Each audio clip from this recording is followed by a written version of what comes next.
La ménagère veut le progrès, mais elle ne veut pas la pagaille. Je peux expliquer les logiciels libres en 3 mots. Liberté, égalité, fraternité. Apothem, an old aphorism that I want everybody to remember. If you're not paying for the product, you are the product. Premier objectif, c'est de développer l'intelligence artificielle et de faire du moteur de recherche Google une authentique intelligence artificielle. Et son deuxième objectif, c'est d'euthanasier la mort. Les dirigeants de Google sont obsédés par l'idée de faire reculer la mort. Je me définis un petit peu comme un des architectes d'origine de l'Internet et je suis le progrès ou plus exactement le statu quo de l'Internet depuis pas mal d'années. Je fais partie des gens qui souhaitent ou qui considèrent qu'il est indispensable de revoir l'architecture de l'Internet.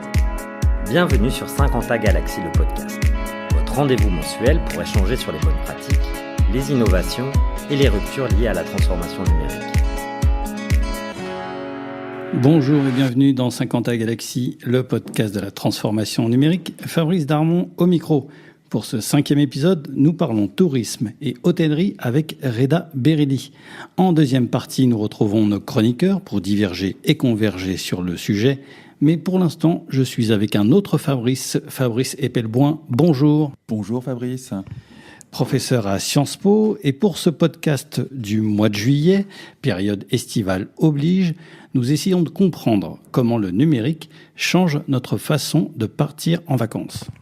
Alors les vacances, c'est l'un des premiers secteurs à avoir été affecté par le numérique dès les années 90.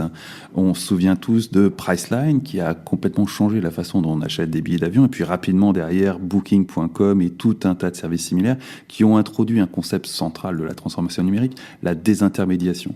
Mais ça ne s'est pas arrêté là, loin de là. Aujourd'hui, on en est à des propositions comme Airbnb qui changent radicalement la notion de propriété et permettent à un propriétaire d'un appartement dans lequel il loge de monétiser cette immobilisation financière à travers Airbnb en louant de façon très ponctuelle son bien immobilier. Et ce n'est pas fini. La transformation numérique promet à ce secteur encore beaucoup de mutations. On pense notamment à la blockchain. Mais dès à présent, on peut tous constater que les vacances ont radicalement changé avec le numérique. Avant, dans la préparation, après et pendant, on pense notamment aux réseaux sociaux dans lesquels il devient aujourd'hui totalement indispensable de s'afficher durant ses vacances pour en faire profiter ses amis et pourquoi pas les cambrioleurs qui sont de facto avertis de votre absence de votre domicile. À moins évidemment que vous ne l'ayez loué sur Airbnb, ce qui dans ce cas, et ou pour peu que vous ayez une alarme connectée, transforme complètement une fois de plus l'expérience de votre absence de domicile pendant les vacances. Bref, la transformation digitale a totalement affecté nos vacances. Et ce n'est pas fini, on va le voir durant ce podcast. Fabrice, merci.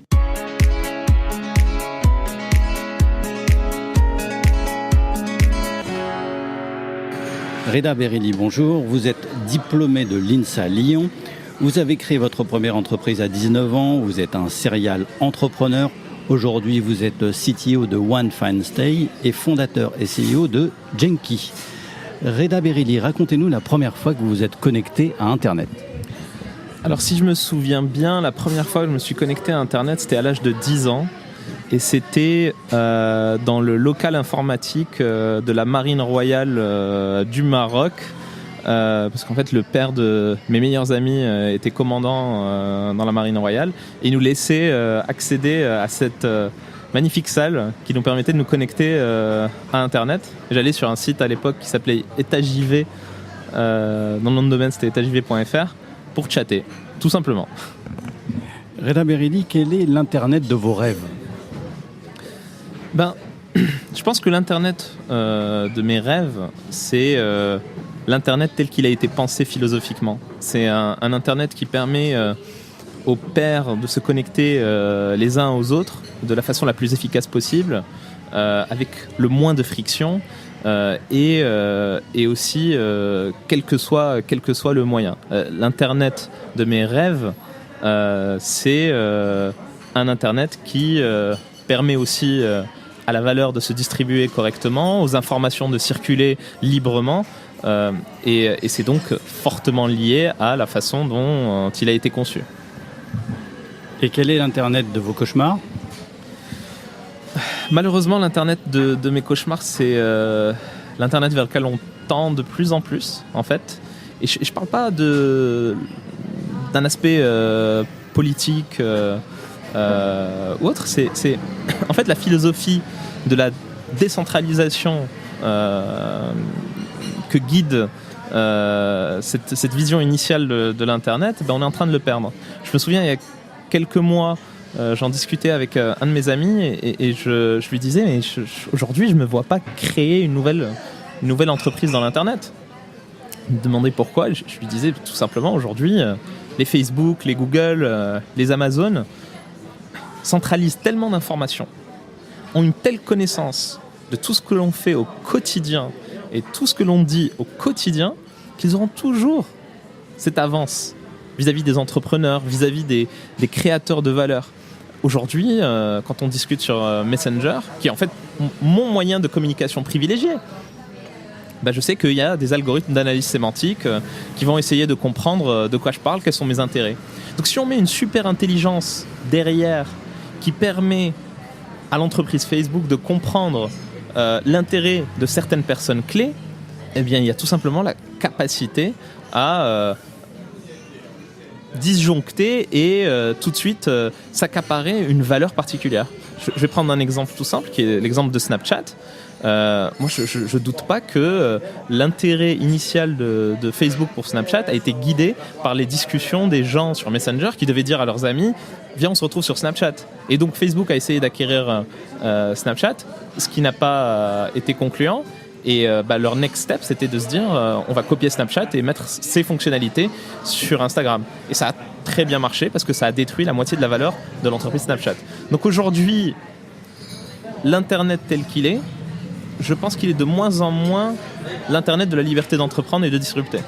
Reda Berelli, quelle est votre définition de la transformation numérique ?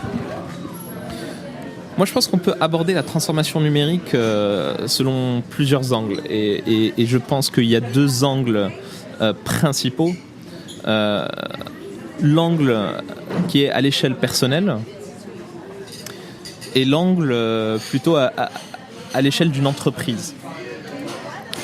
Je vais commencer par l'échelle personnelle. En fait, en tant que personne physique, j'ai envie d'exploiter la valeur, les différentes technologies qui existent pour améliorer mon quotidien.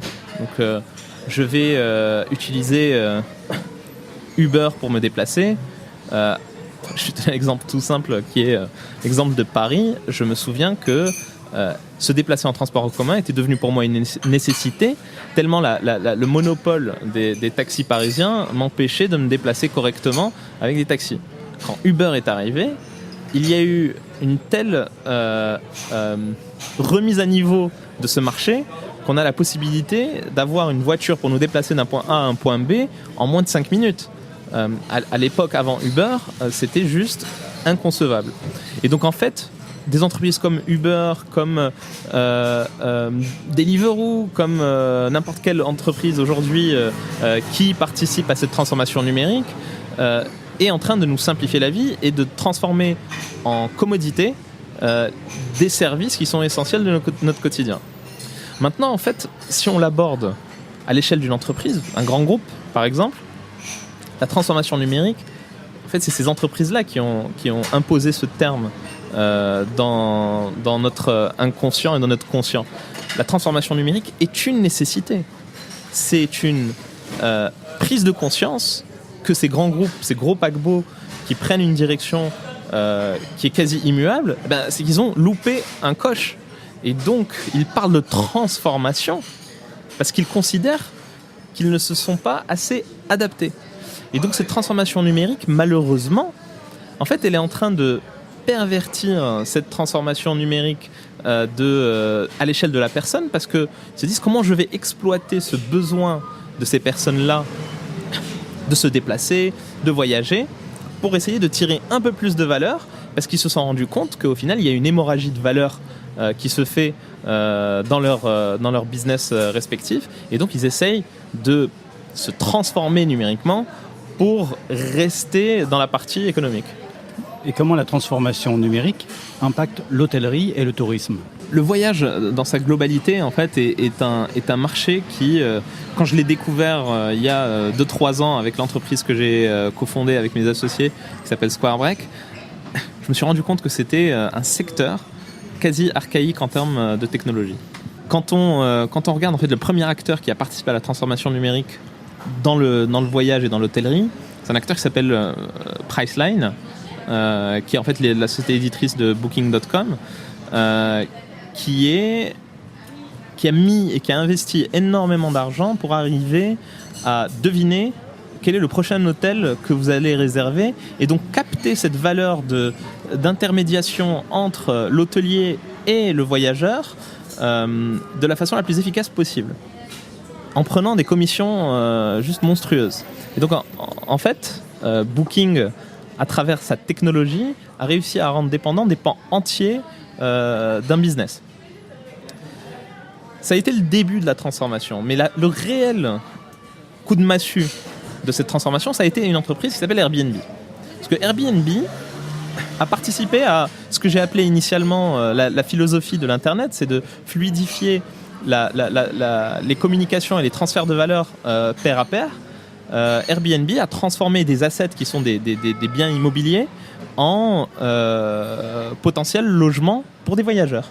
Et donc en fait, l'argent qui initialement allait chez des hôteliers, allait chez Booking.com aussi au niveau de la commission, et ben maintenant vont directement chez des propriétaires d'appartements qui laissent et mettent à disposition leur appartement.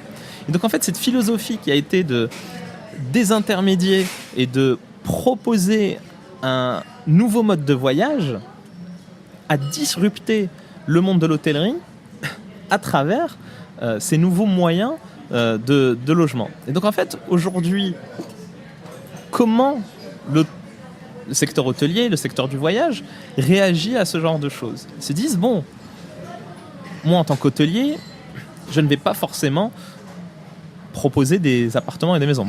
Bon, c'est pas le cas du groupe Accor, qui a été l'acquéreur de mon entreprise, Square Break, et qui est aujourd'hui propriétaire de One Fine Stay. Parce que en fait, Accor donc propose des maisons de vacances à la location.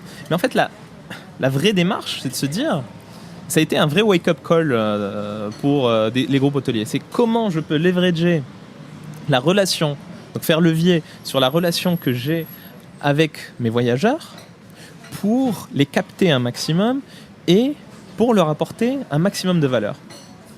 Donc il y a la partie, le moment où la personne veut réserver. Donc c'est la relation avec les voyageurs avant la réservation. Ils ont déjà voyagé chez moi, ils n'ont pas encore voyagé chez moi, mais je vais essayer de leur proposer la meilleure destination au meilleur prix. Et donc en fait, c'est ce qu'on appelle le CRM, c'est le Customer Relationship Management, et comment je vais donc pouvoir communiquer au mieux avec mes voyageurs pour pouvoir leur proposer la meilleure destination. Je vais parler directement de la troisième partie, et ensuite je vais m'attarder sur la deuxième. La troisième, c'est, une fois qu'il est parti de chez nous, garder cette relation de confiance qu'on a, parce qu'il a passé un excellent voyage dans nos murs, dans nos hôtels, dans nos resorts, dans nos maisons, et donc essayer de garder cette relation pour le faire revenir. En fait, ce qui manquait dans l'hospitalité et dans le travel, c'était au moment où il était chez nous. Comment on fait pour rendre son voyage encore meilleur, augmenter cette hospitalité grâce à la technologie? Et c'est l'un des aspects auxquels je m'intéresse énormément aujourd'hui, c'est la domotique, telle qu'elle a été présentée dans le monde de la maison connectée, au service de l'hospitalité. Parce qu'un voyageur, qu'est-ce qu'il cherche quand il voyage? C'est quelque chose de différent de ce qu'il a chez lui. C'est plus de confort, plus de services, un appartement ou une maison plus luxueuse. Et aujourd'hui, ce qu'il recherche, c'est plus connecté. Moins de friction pour l'accès aux services. Et donc aujourd'hui, en fait, les différents objets connectés que certains puristes et geeks installent dans leur maison sont en train de s'imposer dans les chambres d'hôtel et dans les maisons hôtelières. La question qui se pose, est-ce qu'on a envie de livrer nos maisons et les chambres d'hôtel à des monstres, des GAFA, tels que Google, Amazon et compagnie. Aujourd'hui, on est en train de réfléchir à mettre des assistants vocaux dans des chambres d'hôtel, mais est-ce que ce n'est pas de plus en plus livrer nos clients et nos voyageurs et livrer leurs données personnelles à ces monstres qui font levier de ces informations-là pour faire encore plus de business et augmenter encore plus leur emprise dans le monde économique et technologique. Donc c'est le sujet sur lequel je me penche parce que je pense que la domotique doit être plus au service de l'être humain qu'au service de l'économie. Après, c'est toujours important, je suis aussi un businessman, c'est toujours important de faire des revenus à travers n'importe quelle initiative économique, mais tout en respectant le client. Et je pense que sur la partie in-stay, donc pendant le stay et pendant le voyage,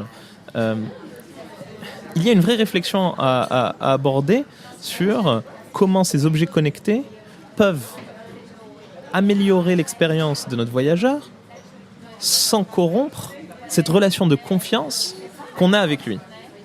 Et c'est tout le sujet de cette dernière part de la transformation numérique dans le monde du voyage, c'est comment apporter encore plus de services sans être intrusif. À votre avis, Reda Berili, combien de temps l'économie va-t-elle pouvoir tenir le modèle de l'ancien monde ? Je pense que c'est un long process et que on ne verra pas l'ancien monde disparaître de sitôt. Et c'est là où ce qui est très intéressant, c'est de voir les premiers marchés qui sont touchés par la disruption technologique. Quel est l'un des premiers marchés qui a bénéficié de la technologie, de la connexion, du transfert d'informations à l'espace d'une milliseconde ? C'est les marchés financiers. Et aujourd'hui, on est en train de le voir. Toutes les grandes banques d'affaires et d'investissement sur les marchés financiers se séparent de leurs analystes et de leurs traders parce qu'ils les remplacent par des intelligences artificielles. Dernièrement, Citibank a dit qu'ils allaient se séparer de 10 000 de leurs traders front office parce que l'intelligence artificielle allait les remplacer. De grandes banques américaines ont maintenant plus d'ingénieurs que de traders, plus de chercheurs en IA que de traders. Et donc en fait, c'est un process qui a pris très peu de temps dans le monde de la finance, parce qu'on est passé des années 70-80 à aujourd'hui en 2018, où ces banques ont fini leur transformation numérique. Pour le reste, je pense que ça prendra un peu plus de temps, mais je pense qu'on en a pour une bonne trentaine ou quarantaine d'années avant qu'on voit tous nos modèles économiques historiques se faire disrupter. Et à votre avis, Reda Berili, quels sont les secteurs qui vont se faire ubériser dans les 2 ans à venir ? Alors déjà, le terme ubériser, j'y crois pas particulièrement. Parlons de disrupter. Personnellement, je pense qu'il y a plein de marchés et plein de business qui se font disrupter en ce moment, mais celui qui va se faire le plus violemment disrupter, c'est le monde de la finance. Les employés des grosses entreprises financières ont été ubérisés par la technologie, mais la vraie disruption viendra par la création et la naissance de ce nouveau concept qu'on appelle la blockchain, enfin qui n'est pas si nouveau que ça, mais qui finalement entre en application que depuis très récemment, qui part du principe qu'on est dans un univers trustless, où on ne peut faire confiance à personne, et donc au final, un concept de protocole de consensus va nous permettre de travailler ensemble, même si on ne se fait pas confiance. Et donc aujourd'hui, quel autre marché que la finance est si dénué de confiance ? Donc je pense que la finance et la monnaie risquent de se faire disrupter assez vite. Et il suffira d'une grosse crise financière dans les 12 à 18 prochains mois pour potentiellement voir une grosse disruption à venir. Reda Berili, merci.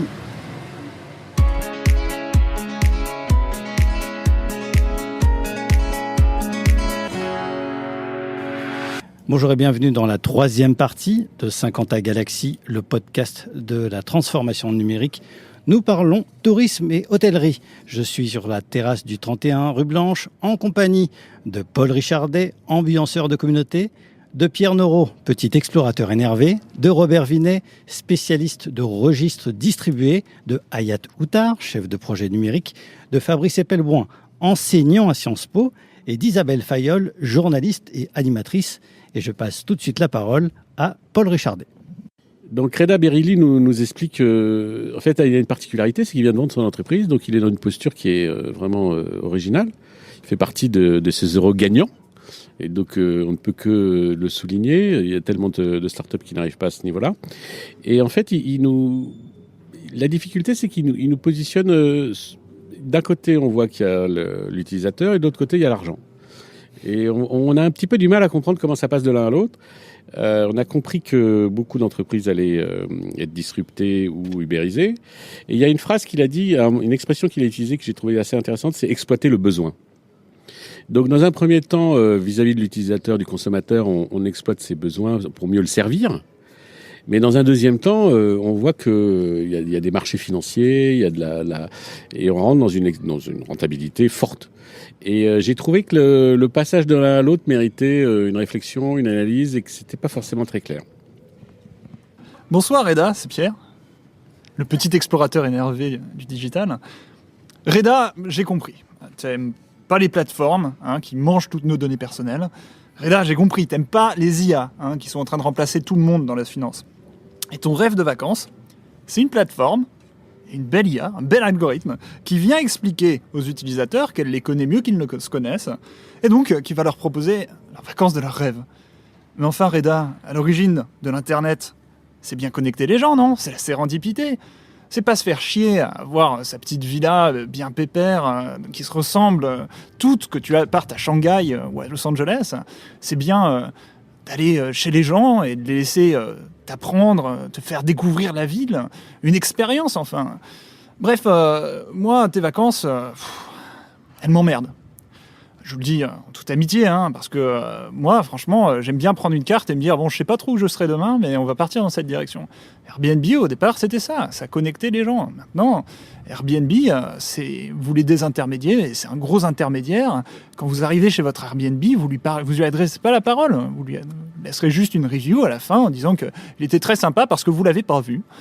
Et je trouve ça triste, en fait. Je trouve ça triste, cette vision des vacances, et je pense qu'on peut être en attente d'un peu plus de nos services digitaux, en particulier de l'innovation, de la disruption, comme tu aimes dire, et la transformation digitale dans l'hôtellerie et dans les vacances. Quelque chose qui nous connecte et qui nous fasse découvrir, pour de vrai, des nouveaux horizons.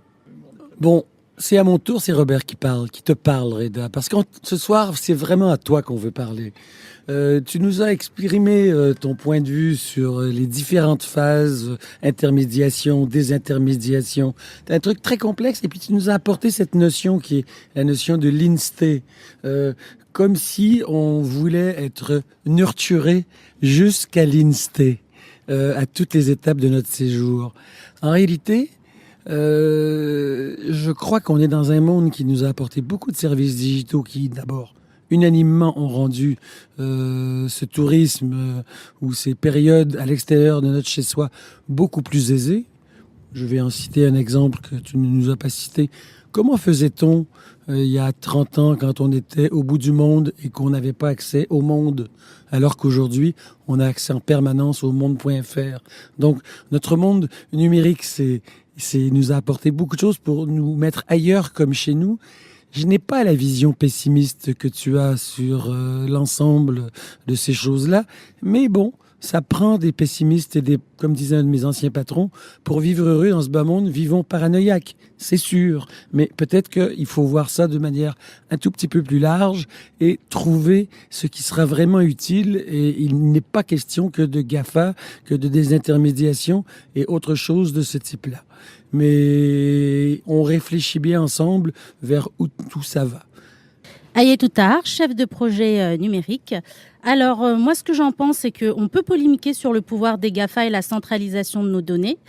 Mais c'est aussi grâce à ça et à la performance des algorithmes développés qu'on est en capacité aujourd'hui de s'organiser des séjours moins chers et personnalisés. Alors aujourd'hui, les usages ont changé et les consommateurs ont des besoins spécifiques.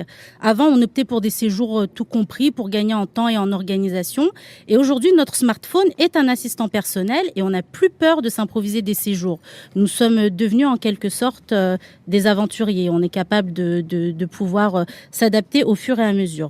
Alors, la transformation numérique à l'échelle de l'entreprise, elle est surtout due à un manque d'observation des principaux acteurs et dirigeants sur les usages permis par la technologie d'aujourd'hui. Alors, les pionniers, tous, on a beaucoup parlé de Airbnb, de Uber, etc. Ils ont d'abord été des initiatives personnelles sans business model. Si on pense à covoiturage, à Airbnb, etc., qui sont des plateformes qui existent depuis longtemps et qui ne généraient pas de revenus au tout début. Et c'est l'absence de business model immédiat qui a créé l'évolution, car il y a eu une phase d'observation sur la durée qui a permis de développer un capital confiance avant la popularisation des nouveaux usages. Alors aujourd'hui, avec l'arrivée de la domotique, avec les assistants vocaux, etc., effectivement, le but, c'est de gagner en service, en confort, et pour pouvoir justement fidéliser les clients, au risque de livrer forcément des data aux GAFA et de participer à leur monopole. Mais en même temps, c'est toutes ces données qui permettent au fur et à mesure du temps d'inventer de nouveaux business models et de permettre aux consommateurs d'avoir des services et un confort qui est personnalisé. Et on va de plus en plus vers la personnalisation et au final, il faut choisir entre garder sa donnée pour soi ou en donner un petit peu et puis pouvoir avoir des choses qui sont beaucoup plus adaptées. Alors moi, je vais revenir sur cette grande lutte entre concentration, décentralisation, qui est merveilleusement illustrée par nos amis les GAFA, qui aujourd'hui, il faut bien le reconnaître, sont à leur apogée. Mais qui dit apogée dit forcément déclin. Et il y a beaucoup d'indices quand même qui montrent qu'ils sont certainement pas sur le point de disparaître, mais ils commencent à arriver aux limites de leur modèle. D'abord, la presse s'est réveillée. Après 10-15 ans à ployer sous les lanceurs d'alerte, on n'a plus une seule journée aujourd'hui sans avoir un article dénonçant les abus de tel ou tel GAFA, ce qui est plutôt bon signe. Les gens commencent à se méfier. Ils commencent à réaliser le problème et l'impact que ça va avoir sur la société, sur leur système de gouvernance, sur l'avenir de la démocratie, tout ça. C'est probablement un peu trop tard. Mais il y a pas mal de choses qui laissent penser que d'une part, les GAFA vont commencer à s'attaquer au monde réel. Récemment, on avait un gros GAFA qui se nomme Google, qui faisait le baiser de la mort à l'un de nos têtes de série du CAC 40, Carrefour. Et ce genre de partenariat maléfique se multiplie à vitesse accélérée. On peut probablement en déduire que le vieux monde va se faire bouffer et après ça, il ne restera plus grand-chose à manger. Et là, normalement, sans carburant, les GAFA vont commencer à décliner. C'est un grand espoir que je vois beaucoup plus rapidement que ce que dresse Reda dans son analyse. À mon avis, ça va aller beaucoup plus vite qu'on imagine. Et on devrait, d'ici moins d'une génération, voir la fin de cette ère de la concentration et des plateformes. Isabelle Fayolle. Bonjour à tous. Moi, je suis un petit peu sur ma fin sur la partie tourisme, hôtellerie, parce que j'attendais des choses un peu plus spécifiques. Et par ailleurs, je partage pas forcément l'analyse sur les attentes du voyageur qui voudrait, quoi qu'il arrive, une maison ou un appart plus connecté avec plus de confort, étant donné que pour quand même pas mal de gens, ils cherchent aussi à se déconnecter justement de leur vie quotidienne. Cette déconnexion, elle peut être numérique, mais cette déconnexion, elle peut être aussi de dormir dans des lieux un peu atypiques ou d'aller expérimenter des choses qui ressemblent pas à chez moi en mieux. Ça, c'est la première chose. La deuxième chose, c'est sur un peu l'analyse des modèles disruptifs qui nous sont présentés. Personnellement, je les trouve un peu vieillots, un peu caducs, parce que je trouve que depuis les 10 dernières années, il s'est passé quand même beaucoup de choses. Et j'aurais bien aimé que Reda nous parle un peu plus d'économie circulaire. Quand on parle des pistes possibles sur le tourisme de demain, on peut imaginer que le digital puisse aussi faire partager aux gens davantage que leur maison, que leur appartement, un style de vie, des sorties, partager des vélos, partager des brouettes, partager des modes de locomotion. Et j'attendais peut-être un peu plus d'imagination sur tout ce qui serait possible d'échanger comme expérience utilisateur ou expérience voyageur. Et sur cette partie-là, j'étais un petit peu frustrée parce que comme c'est un spécialiste du secteur, j'aurais bien aimé en savoir plus. Dernier point, moi qui aime beaucoup l'architecture et le patrimoine, il y a des choses formidables en ce moment en France et également à l'étranger sur l'exploration patrimoniale et architecturale avec de la réalité augmentée. Merci d'avoir écouté le 5e épisode de 50 à Galaxy, le podcast de la transformation numérique. Retrouvez-nous sur iTunes et sur SoundCloud pour vous abonner ou réécouter des épisodes précédents. Et rendez-vous à la rentrée pour le 6e épisode.